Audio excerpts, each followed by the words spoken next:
बिस्मिल्लाहिर्रहमानिर्रहीम। अस्सलामु अलैकुम नाज़रीन मोहतरम, आप देख रहे हैं आज तक न्यूज़ और मैं हूं समी। इससे पहले आप इस मिशन की 8 हिस्सा सुन चुके हैं और अब 9 किस्त मुलाहिज़ा फरमाएं। वहाँ बड़े बड़े पत्थर पड़े हुए थे। अंगूरी एक पत्थर से टेक लगाकर बैठ गई। उसने सब मशीन गन ज़मीन पर डाल दी और गहरे गहरे सांस लेते हुए दूरी हो गई। बुलंदी की तरफ मुसलसल दौड़ते हुए उसका सांस बुरी तरह फूल गया था। बेरी और हसन की कैफियत भी उससे मुख्तलिफ ना थी। मैंने भी एक पत्थर से टेक लगाकर टांगें फैला ली थी, जबकि हसन घास पर लेट गया था। मैंने आंखें बंद कर रखी थी और गहरे गहरे सांस ले रहा था। पिछले कई रोज भाग दौड़ ही में गुजरे थे। मैंने दौड़ते हुए मीलों का फासला भी तय कर लिया था, लेकिन ऐसी कैफियत कभी पहले नहीं हुई थी। उसकी वजह शायद ये थी कि इस वक्त हम मुसलसल बुलंदी की तरफ दौड़ रहे थे। अगरचे रास्ता हमवार या नशेब की तरफ होता तो शायद मेरी हालत ये ना होती। 2-3 मिनट बाद मैंने आंखें खोलकर अंगूरी की तरफ देखा। उसने भी दोनों टांगे आगे को फैला रखी थी। दोनों बाहें भी पहलू में फैली हुई थी। सर किसी कदर पीछे को झुका हुआ था। उसकी आंखें बंद थी। ढीले डाले कुर्ते में तनाव सा था, जिसके नीचे उसका सीना धोंकनी की तरह फूल और पुचक रहा था। अंगूरी ने आंखें खोल दी। मुझे अपनी तरफ मुतवज्जो पाकर उसके होंठों पर खफीफ सी मुस्कुराहट आ गई और फिर वो टांगे समेट कर सीधी होकर बैठ गई। हसन भी उठकर बैठ गया था। मैं तो तुम्हें बहुत नाजुक सी लड़की समझता था, लेकिन तुम तो मर्दों से भी ज्यादा दलेर और हौसलामंद साबित हुई, मैंने अंगूरी की तरफ देखते हुए कहा। नज़ाकतें दिखाने का वक्त गुजर चुका है, अंगूरी ने जवाब दिया। गासिब बेड़ियों ने वादी को मजलूम और बेगुनाह औरतों को हमेशा अपने लिए एक खिलौना समझा। उन्हें तशद्दुद और ज्यादती का निशाना बनाया जाता रहा। मासूम औरतों की इज्तिमाई आबरू रेज़ी रोज का मामूल बन चुका है, लेकिन अब ऐसा नहीं होगा। कश्मीर की औरत अपनी जान तो दे देगी, लेकिन कोई हाथ अपने जिस्म तक नहीं पहुंचने देगी। वो हाथ तोड़ दिए जाएंगे। चंद लम्हों को वो खामोश हुई, फिर बात जारी रखते हुए कहने लगी, अब औरत घर में बैठकर सिर्फ रोटियां नहीं पकाएगी। अब कश्मीर की हर बेटी के हाथों राइफल नजर आएगी। कश्मीर की औरत अपने सुहाग, अपने भाइयों और अपने बेटों को महाज पर रुखसत करने का हौसला रखती है, तो उसमें मर्दों के पहलू ब पहलू लड़ने और दुश्मन से पंजा आजमाई करने का भी हौसला है। बेखामोशी से उसकी बातें सुनता रहा। वो जज्बाती हो रही थी। मैंने जानबूझकर बातों का रुख बदल दिया। हम तकरीबन 20 मिनट तक वहां बैठे रहे और फिर अंगूरी अपनी सब मशीन गन संभालती हुई उठ खड़ी हुई। अब चलना चाहिए, वो इधर उधर देखते हुए बोली। उन पीटे हुए भारतीय सुरमाओं में इतना हौसला नहीं कि इतनी दूर तक हमारा पीछा कर सके, लेकिन फौजी ट्रक उस शहरा पर गश्त करते रहते हैं। अगर उन्हें टो मिल गई तो मुमकिन है वो ऊपर आने की कोशिश करें, इसलिए हमें अब यहाँ से चल देना चाहिए। मैं और हसन भी उठ गए। मैंने अपनी राइफल कंधे पर लटका ली। हम घने दरख्तों से निकलकर खुली जगह पर आ गए।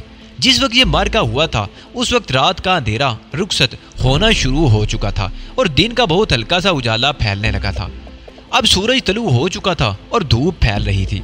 हम तेज तेज कदम उठाते हुए अब भी मुसलसल बुलंदी की तरफ सफर करते रहे। मैंने अंगूरी से ये नहीं पूछा कि कहाँ जाना है, क्योंकि मैं नूरी से उसकी बातें सुन चुका था। उसने नूरी से कहा था कि वो अब्दुल्ला के साथ चश्मे पर पहुंच जाए, जिसका मतलब था कि उसके पास कोई महफूज ठिकाना मौजूद था। नूरी और अब्दुल्ला दूसरी तरफ निकल गए थे। तुम्हारे बारे में तो सुना था कि तुम फैरोजपुर के नवा में कमांडर मुहिबुल्ला के साथ किसी गार में हो, इस तरफ कैसे आ गए? अंगूरी ने मेरे साथ चलते हुए पूछा। तुम्हें कैसे मालूम हुआ कि मैं कमांडर मुहिबुल्ला के साथ था? मैंने चौंक कर उसकी तरफ देखा। मैं तुम्हारे बारे में मालूम करती रहती थी, अंगूरी ने जवाब दिया। उसके होंठों पर खफीफ सी मुस्कुराहट थी। मेरे सीने में हलचल सी मच उठी। मैं सिर्फ चंद घंटे उसके घर पर रहा था। हमने नजर भर कर एक दूसरे को देखा भी नहीं था, एक दूसरे से बात भी नहीं की थी।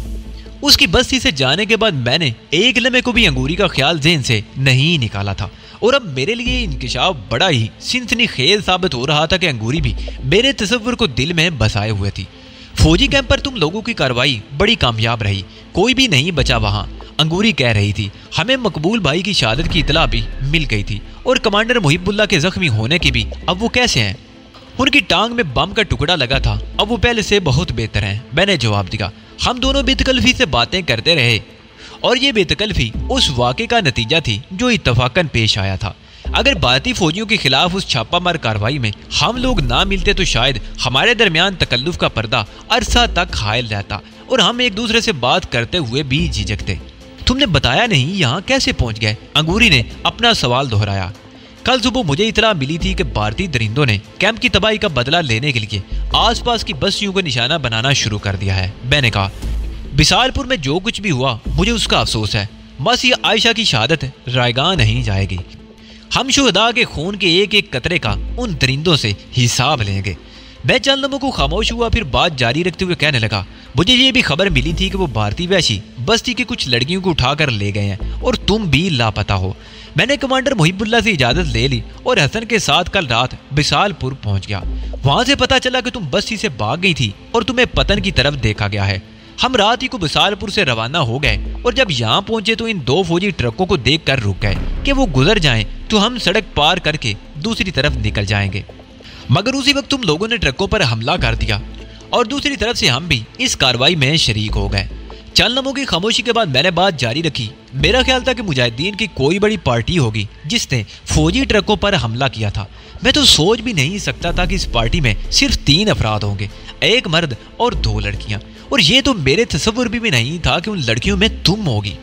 औरत जब हथियार उठा लेती है तो ज्यादा खतरनाक हो जाती है, अंगूरी ने मुस्कुराते हुए जवाब दिया और फिर उसके चेहरे पर संजीदगी आ गई। वो बात जारी रखते हुए कह रही थी, गुलमर्ग वाले कैंप की तबाही के बाद भारतीय फौजी बुरी तरह झिल मिला गए थे। उन्होंने बदला लेने के लिए कुर्बोजवार की बस्तियों को तहस नहस करना शुरू कर दिया था। उन्हें उन मुजाहिदीन की तलाश थी जिन्होंने कैंप की तबाही में हिस्सा लिया था, लेकिन वो भी अच्छी तरह जानते थे कि वो मुजाहिदीन इन बस्तियों में नहीं मिलेंगे। वो तो महज अपना गुस्सा और झुंझलाहट उतार रहे थे, बेगुनाहों को बर्बरियत का निशाना बना रहे थे, उनके घरों को जलाया जा रहा था, एहतजाज करने वालों को संगीनियों से छीलनी किया जा रहा था और उनकी लाशें रास्तों पर घसीटी जा रही थी। और वो दरिंदे चीख चीख कर कह रहे थे कि जो भी एहतजाज करेगा उसका यही असर होगा।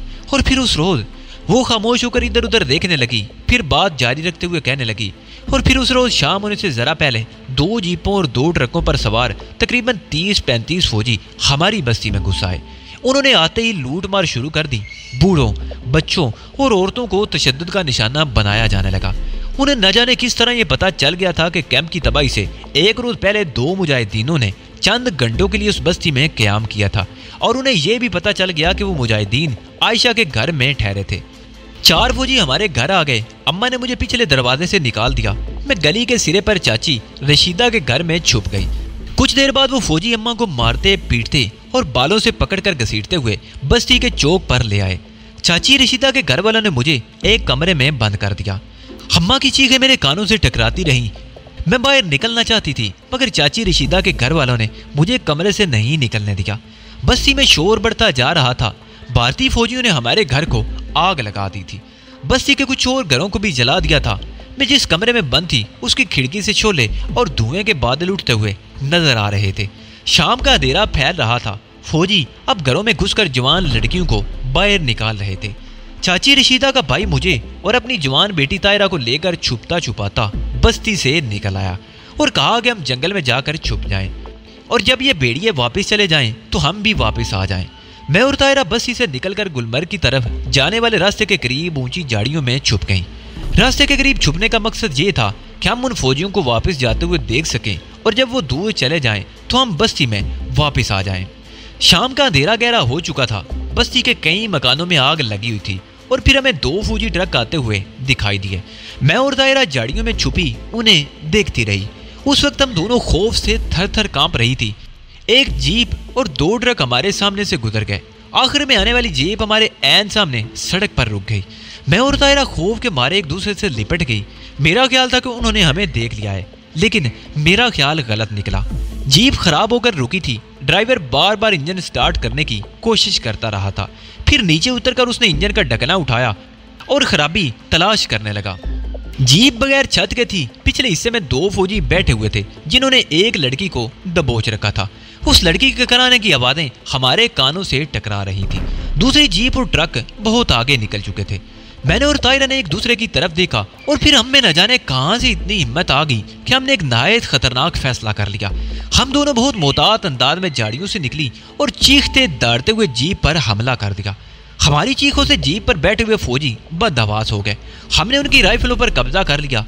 पहले लड़की को उनके शिकंजे से छुड़ाकर जीप से उतारा और फिर उन दोनों फौजियों को गोलियों से भून दिया।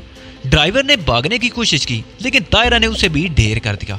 जिस लड़की को हमने फौजियों के कब्जे से छुड़ाया वो नूरी थी।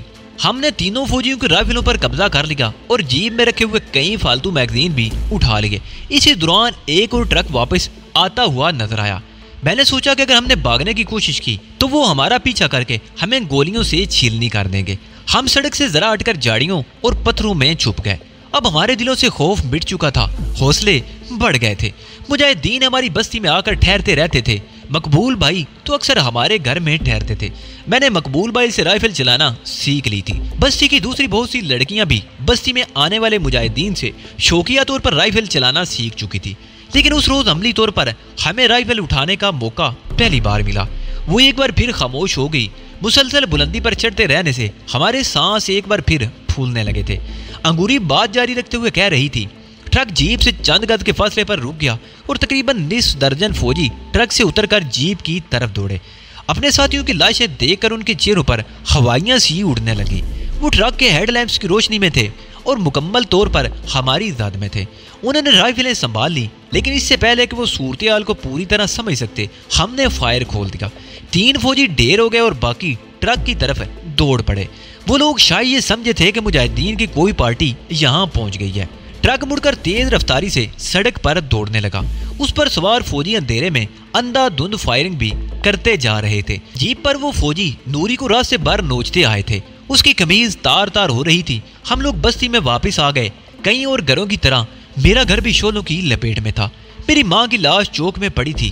بستی کے لوگ خوف زدہ اور سراسیمہ تھے۔ کچھ لوگ میری ماں کی تلاش کے قریب بھی جمع تھے۔ نوری کی ماں کا تو عرصہ پہلے انتقال ہو گیا تھا۔ وہ اپنے باپ کی اکلوتی اولاد تھی۔ وہ جنگل کاٹنے والے ٹھیکیدار کے یہاں مزدوری کرتا تھا، لیکن آج وہ بھی ان درندوں کی بربریت کا نشانہ ہو گیا تھا۔ بستی میں 3 اور لاشیں بھی ادھر ادھر پڑی ہوئی تھی۔ ان تمام لاشوں کو صبح ہونے سے پہلے دفن کر دیا گیا۔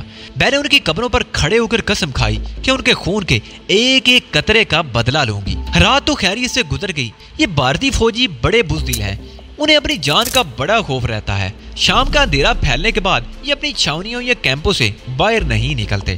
رات کو انہوں نے کوئی جوابی کارروائی نہیں کی تھی۔ ان کے 5 ساتھیوں کی لاشیں رات بھر بستی کے باہر سڑک پر پڑی بیڑیوں کی خوراکیں بنتی رہی۔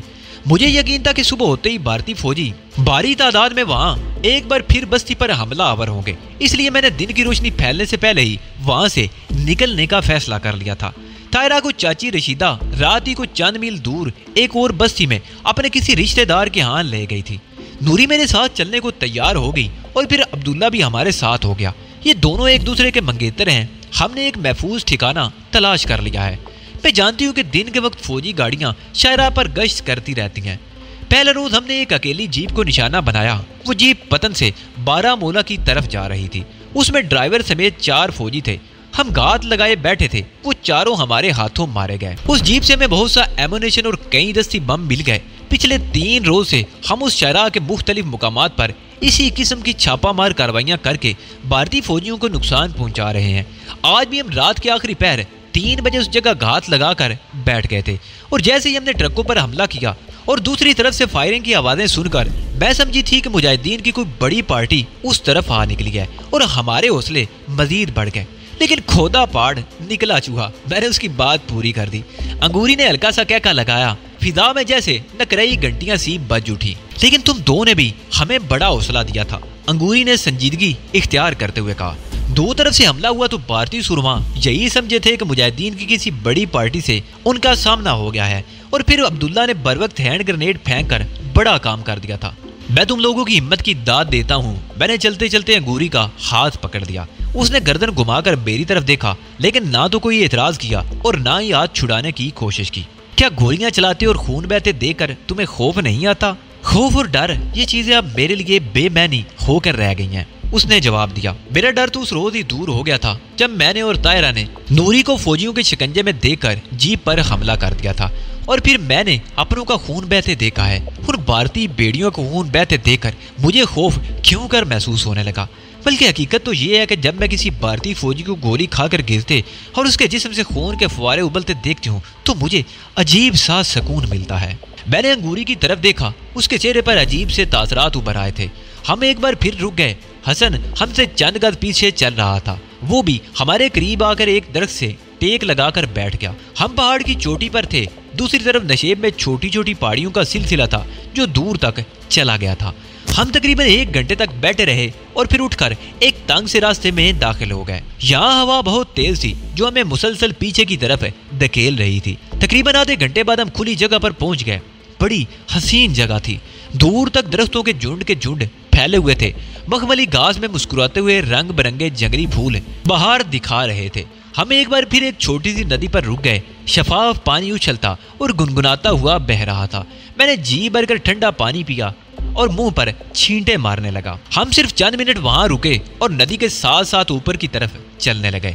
इस मर्तबा हमें ज्यादा फासला तय नहीं करना पड़ा। तकरीबन 100 गज आगे एक सरसब्ज चट्टान के साथ घूमते हुए हम रुक गए। दरख्तों के झुंड के नीचे एक बड़ा तालाब था। वो नदी उसी तालाब से निकलकर बह रही थी। यही वो चश्मा था जिसका पानी तालाब की सूरत में जमा हो रहा था। उस तालाब के बाईं तरफ घास फूस का एक झोंपड़ा बना हुआ था और एक बूढ़ा आदमी झोंपड़े के सामने बिछी हुई चारपाई पर बैठा रस्सी बट रहा था। मेरे अंदाजे के मुताबिक उसकी उम्र 60 के लगभग जरूर रही होगी। दाढ़ी और सर के बाल बर्फ की तरह सफेद थे। हमें देखकर रस्सी वाली चरखी उसने नीचे रख दी और उठकर खड़ा हो गया। आ गई बेटी, उसने अंगूरी की तरफ देखते हुए कहा। ये दोनों हैं तो अपने ही शेर, मगर इनके नाम बता दो बेटी ताकि इन्हें मुखातिब करने में आसानी रहे। उसने कहते हुए हमारी तरफ देखा। ये शिमरोज है और ये हसन। अंगूरी ने हमारा तारुफ कराया। आज इत्तेफाक से ये भी उसी शिकार पर झपटे थे जो हमारा निशाना था। फिर तो उस बदबख्त शिकार के चीथड़े उड़ गए होंगे। बूढ़ा मुस्कुरा दिया। हाँ बाबा, यही समझ लो, चीथड़े ही उड़ गए उनके। अंगूरी भी मुस्कुरा दी। नूरी और अब्दुल्ला तुम्हारे साथ नहीं है? बाबा ने कहा। वो बस आते ही होंगे, अंगूरी ने जवाब दिया।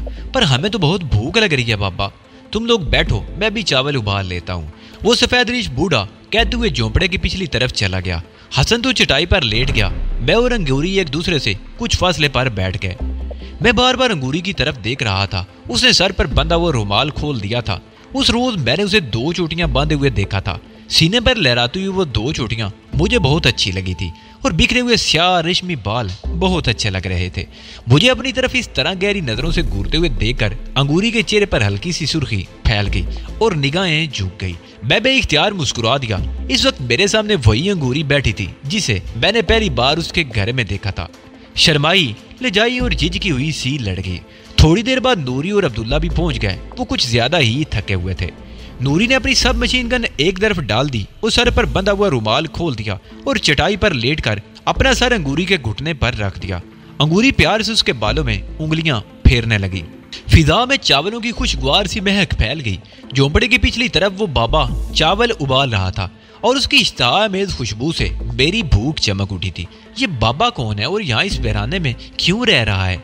मेरा ख्याल है कुर्बो जवार में कोई बस्ती भी नहीं है। मैंने अंगूरी से पूछा। इसका नाम अब्दुल फतेह है, अंगूरी ने बताया। बरसों पहले इसका नाम भारतीय फौजियों के लिए खौफ और दहशत की अलामत बना हुआ था। ये अपने मुजाहिदीन के साथ जिस चौकी या कैंप पर हमला करता वहां लाशों के सिवा कुछ भी बाकी ना रहता। भारतीय फौज के पास जनरल भी इसका नाम सुनकर थर थर कांपने लगते थे। अब्दुल फतेह अपनी जिंदगी में कम से कम 3 मरतबा पकड़ा गया, लेकिन भारतीयों की बनाई हुई कोई भी जंजीर इसे पाबंदे सलासिल नहीं कर सकी। ये हर मरतबा भाग निकला। इसके बारे में मशहूर हो गया कि ये मफूकुल फितरत कुव्वतों का मालिक है। भारतीय फौजियों को यह हुक्म दिया गया था कि अब्दुल फतेह को गिरफ्तार करने की बजाय देखते ही गोली से उड़ा दिया जाए। बाबा अब्दुल फतेह के बदन पर जख्मों के लातादाद निशान है। कम से कम 7 मरतबा गोलियों का निशाना बना है। बेपनाह तशद्दुद बर्दाश्त किया मगर जिंदा रहा। आज़ादी की लगन ने इसे जिंदा रखा। अब्दुल फतेह 30 साल तक भारतीयों के लिए हवा बना रहा। फिर इसके असाब जवाब देने लगे। ये छापामार कार्रवाइयों में अमली तौर पर हिस्सा लेने की बजाय मुजाहिदीन को तरबियत देने लगा और फिर गोशाए नशीन हो गया। अब्दुल फतेह ने पिछले 3 साल से यहाँ डेरा जमा रखा है। अल्लाह अल्लाह करता है और वतन की आज़ादी की दुआएं मांगता रहता है। ये दरख्त, पौधे, गुनगुनाती हुई नदी, चहचहाते हुए परिंदे और कुदरती नज़ारे इसके साथी हैं। यहाँ से तकरीबन 5 कोस के फासले पर उस पहाड़ के पीछे एक बस्ती है। बाबा अब्दुल फतेह हर 2 हफ्ते बाद उस बस्ती में जाकर अपनी जरूरत की हर चीज ले आता है। बस्ती का कोई भी दुकानदार इससे पैसे लेने को तैयार नहीं होता, मगर ये बगैर कीमत के कोई चीज नहीं लेता। यहाँ बैठा रस्सियां बटता रहता है जिन्हें बेचकर जरूरत की चीजें खरीद लेता है। गाजी अब्दुल फतेह का नाम मेरे लिए अजनबी नहीं था। बचपन में कई मरतबा ये नाम सुना था और जहाँ तक मुझे याद पड़ता था ये कई मरतबा शो पर भी आ चुका था। اور مجھے خوشی ہو رہی تھی کہ آج مجھے اس عظیم مجاہد کا نیاز ہوا جس نے اپنی زندگی وطن کی آزادی کے لیے لڑتے ہوئے گزار دی تھی، اور آج بھی بھارتی فوج کے جنرلوں اور کشمیر کی کٹھ پتلی حکمرانوں کو اس کی تلاش تھی۔ تقریباً آدھے گھنٹے بعد بابا عبد الفتح نے چاولوں کی پتیلی اور چند پلیٹیں ہمارے سامنے چٹائی پر رکھ دی۔ نوری اور حسن بھی اٹھ کر بیٹھ گئے۔ جس نے جتنا کھانا ہو وہ خود نکال لو بیٹا، بابا عبد الفتح آلتی پالتی مار کر بیٹھ گیا۔ انگوری نے ایک پلیٹ میں چاول نکال کر وہ پلیٹ بابا کے سامنے رکھ دی اور پھر ہمیں پلیٹوں میں نکال کر دینے لگی۔ گرم گرم چاولوں سے اٹھنے والی خوشبو میری بھوک بڑھا رہی تھی، لیکن مجھے چاولوں کے ٹھنڈے ہونے کا انتظار کرنا پڑا۔ نمک ملے ہوئے یہ چاول بہت اچھے لگ رہے تھے۔ چاول کھاتے ہوئے میں بابا عبد الفتح سے باتیں بھی کر رہا تھا۔ آپ ٹھوپر بھی تو آ چکے ہیں۔ میں اس وقت بہت چھوٹا تھا، لیکن کئی مرتبہ آپ کے بارے میں سنا تھا۔ ہاں، میں کئی مرتبہ سوپور جا چکا ہوں، مجھے اب بھی سب کچھ یاد ہے، بابا عبد الفتح نے کہا۔ احمد علی عباس، غلام اکبر دکاندار اور رسول بخش لون، انہوں نے ہمیشہ ہمارا ساتھ دیا۔ انہوں نے کبھی بندوق نہیں اٹھائی، لیکن میرے نزدیک اس کا رتبہ بھی غازیوں اور مجاہدوں سے کم نہیں۔ تم بھی سوپور کے رہنے والے ہو، کس کے بیٹے ہو؟ رسول بخش لون کا، میں نے دھیمے لہجے میں جواب دیا۔ اوہ، مجاہد کا بیٹا مجاہد ہی ہوتا ہے۔ اس نے آگے بڑھ کر میرا ماتھا چوم لیا۔ کیسا ہے تمہارا باپ؟ اب تو وہ شہید ہو گئے، میں نے کہا۔ اوہ، بابا عبد الفتح کا ہاتھ منہ کی طرف جاتے جاتے رک گیا۔ اس نے نوالا پلیٹ میں ڈال دیا اور میری طرف دیکھنے لگا۔ یہ کب کی بات ہے؟ تقریباً 2 مہینے پہلے، میں نے کہا، اور پھر سوپور پر بھارتی فوجیوں کے حملے کی تفصیلات بتانے لگا۔ انگوری نے بھی ہاتھ کا نوالا چھوڑ دیا تھا اور وہ بھی پوری توجہ سے میری باتیں سن رہی تھی۔ میری زندگی تھی جو میں بچ گیا۔ میں کہہ رہا تھا وہ لوگ مجھے مردہ سمجھ کر پھینک گئے تھے۔ اتفاق سے کمانڈر محب اللہ اور اس کے ساتھیوں کا اس طرف سے گزر ہوا اور وہ لوگ مجھے بے ہوشی کی حالت میں اٹھا کر لے گئے۔ میں ایک بار پھر خاموش ہو گیا اور چند لمحوں کے وقفے کے بعد اپنی بقیہ کہانی سنانے لگا۔ وہ تمہاری آزمائش تھی بیٹا، میرے خاموش ہونے پر بابا عبد الفتح نے کہا۔ قدرت انسان کا امتحان لیتی ہے، اگر وہ آزمائش میں کامیاب ہو جائے تو دنیا کی کوئی طاقت اسے منزل پر پہنچنے سے نہیں روک سکتی۔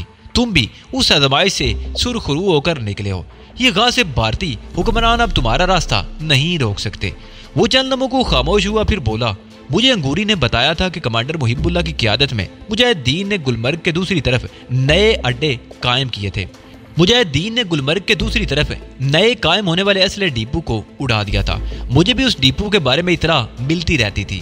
اگر وہ ڈیپو قائم رہتا تو اس علاقے میں بھارتی فوج کی گرفت مضبوط ہو جاتی، مگر تم لوگوں نے ان کی کمر توڑ دی ہے۔ اب وہ طویل عرصہ تک سنبھل نہیں سکیں گے۔ آپ کے خیال میں کشمیر کے سیاسی لیڈروں کو وطن کی آزادی کے لیے کوئی کردار ادا نہیں کرنا چاہیے؟ میں نے موضوع بدل دیا۔ سیاسی لیڈر؟ بابا عبد الفتح کے ہونٹوں پر تندیا سی مسکراہٹ آ گئی۔ کشمیر کے سیاسی لیڈروں کا آزادی کی اس تحریک میں کوئی کردار نہیں۔ یہ جنگ تم جیسے نوجوانوں ہی کو لڑنی پڑے گی۔ ہمارے لیڈر تو ہندو سامراج کے اعلیٰ کار ہے۔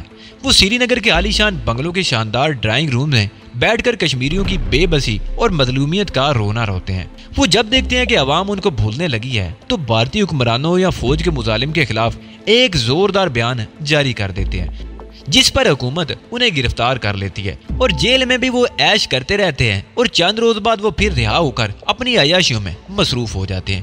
ہمارے سیاسی لیڈر کشمیر کی آزادی کے لیے کیا کریں گے؟ یہ لوگ کشمیری عوام کے ہمدرد نہیں، نہ ہی انہیں آزادی سے کوئی دلچسپی ہے، بلکہ حقیقت تو یہ ہے کہ یہ لیڈر تحریک آزادی کی راہ میں رکاوٹ ہیں۔ میں دعوے سے کہتا ہوں کہ اگر یہ لیڈر نہ ہوتے تو کشمیر بہت عرصہ پہلے آزاد ہو چکا ہوتا۔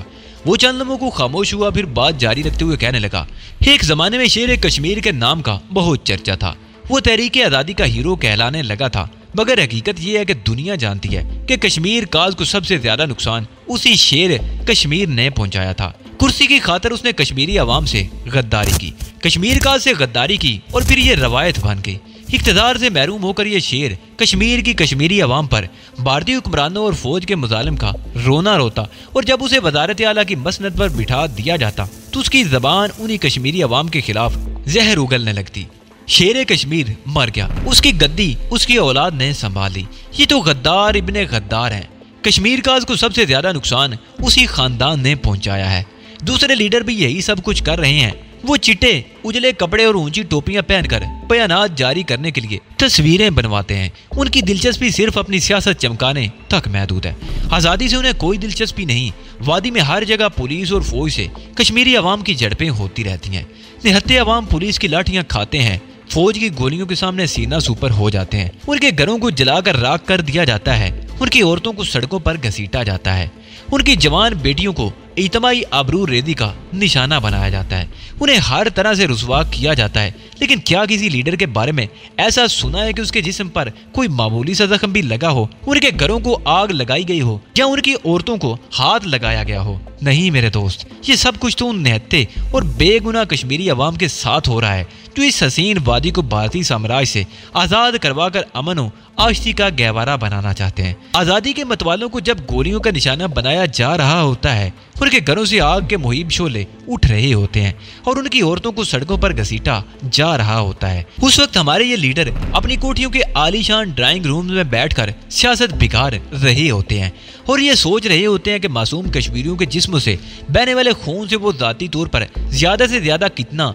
और किस तरह फायदा उठा सकते हैं। बाबा अब्दुल फतेह चंद लम्हों को खामोश हुआ। उसकी बातों से अंदाजा लगाया जा सकता था कि वो कश्मीर के सियासी लीडरों से किस कदर बददिल था। ये सब कुछ मैं इसलिए कह रहा हूँ, वो बात जारी रखते हुए कहने लगा, मैं उन लीडरों से मायूस हो चुका हूँ। उन्हें सिर्फ अपनी सियासी दुकान से दिलचस्पी है जिसे वो चमकारे रखना चाहते हैं।